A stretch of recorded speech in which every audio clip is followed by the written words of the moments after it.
Chapter 11. Rhys. 4 Surthil, 575 AF. I was 10 when I first met the lady. She woke me in the middle of the night.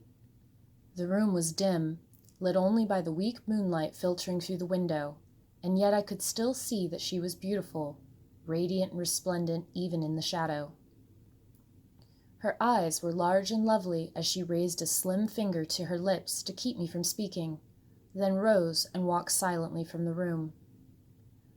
I scrambled from the bed and followed her, barely remembering to grab my boots as I stepped over my sleeping siblings. The long white gown she wore seemed to float around her slender form as she strode gracefully to the front door, opening it without a sound. It made me pause, but only for a moment.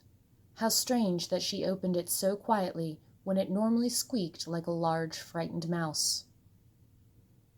She glanced over her shoulder at me, and all thought vanished. The moonlight was brighter outside, though it bleached the color from her hair, so that all I could tell was that it was dark, piled atop her head in an intricate bun, and held in place with a long, delicate chain. Her face was exquisite, made of finely crafted bones and sharp, stunning features. A sword rested in a sheath at her hip, and a bow and quiver of arrows were strapped to her back. Glittering vambraces encircled her forearms. I had only ever seen such armor made from leather before, and the intricate patterns stamped into the metal were so complicated my head ached to look at them. She was the most beautiful woman I had ever seen, and I found myself stumbling over the familiar ground, unable to take my eyes from her. I finally realized where she was taking me as she led me out past the fields toward the edge of our land, and I slowed, questions buzzing in my mind. But she only looked over her shoulder, and I all but ran to catch up.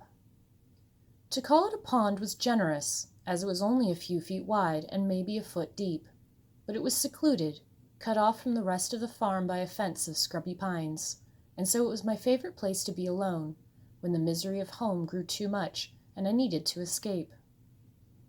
I wondered briefly how she knew of it. "Who are you?" I asked, my voice trembling. She sat on one of the large, ungainly stones that erupted from the ground near the pond, as regal and elegant as a queen upon a throne. "I am a friend." Even her voice was dazzling, and I found myself swaying toward it. "Why?" I managed through clumsy lips. "I am here to help you." "Help me?" I shook my head, trying to think past the bemused fog in my mind. "Help me with what?" "There is evil in the world, Rhys." Her voice was gentle and mournful, and I yearned to say anything she wished to ease her sadness. "A great darkness, which threatens to destroy all I love, all you could love. I've come to prepare you for it." Great darkness? I closed my eyes, trying to clear my muddled thoughts. It was difficult to focus past her intoxicating beauty. "But I'm only 10. "You won't always be 10. I opened my eyes, and she smiled at me. The entire night was filled with sudden, blinding light. "One day you will be a man, and others will look to you to lead them. You're already different, aren't you? So unlike your brothers and sisters."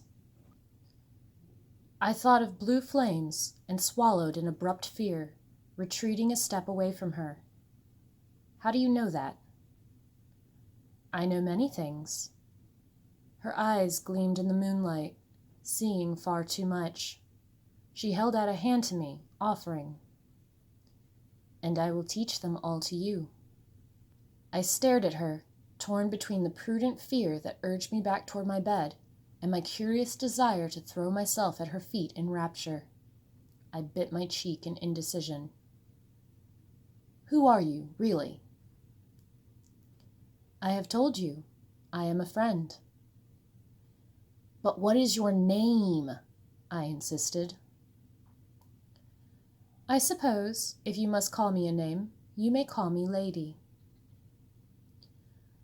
Logic told me that I should run, fleeing back to the relative safety of my house on the hill. But I was a rose, and we did not give in to fear. We stared it down, defiant and unyielding.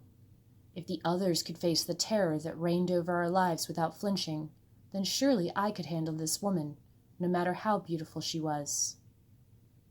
I took her hand. I half expected her touch to reduce me to ashes, and sighed in relief to find her grip warm and human, her fingers calloused.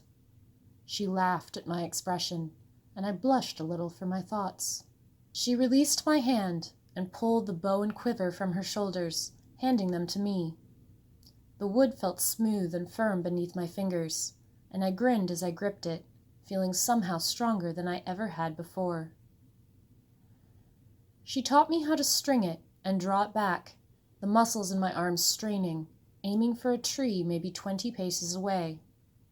The sound the arrows made as they whistled through the air was like music, and the alluring aroma of the lady as she corrected my stance bedazzled my senses. The moon traveled almost too quickly across the sky, and she at last returned me to the house with only a few hours left until dawn. The others hadn't stirred, and I made my way between them carefully, slipping back into the bed to fall immediately asleep. In the morning, I thought that I had dreamed it all, the lady and the lesson, though my arms still ached. I wanted to weep, certain I would never see her again. But she returned that night, and the next, leading me out each time to the pond to teach me. Her lessons varied as the nights passed into months, and then into a year. She taught me archery until I could strike a pine cone from over 100 paces by only starlight, knocking it from a branch high overhead. She taught me swordplay, which I enjoyed even more than archery, the heaviness of the blade a comforting weight in my hand. She taught me to read the stars and the earth, to track both animals and the passage of men, to listen to the calm, still voice of the world. I never grew tired in her presence. Though I got little sleep, I was never exhausted from it, and performed the same in the day as I did at night. I do not know how much of what she taught me was magic, though it seemed I lived those days bewitched.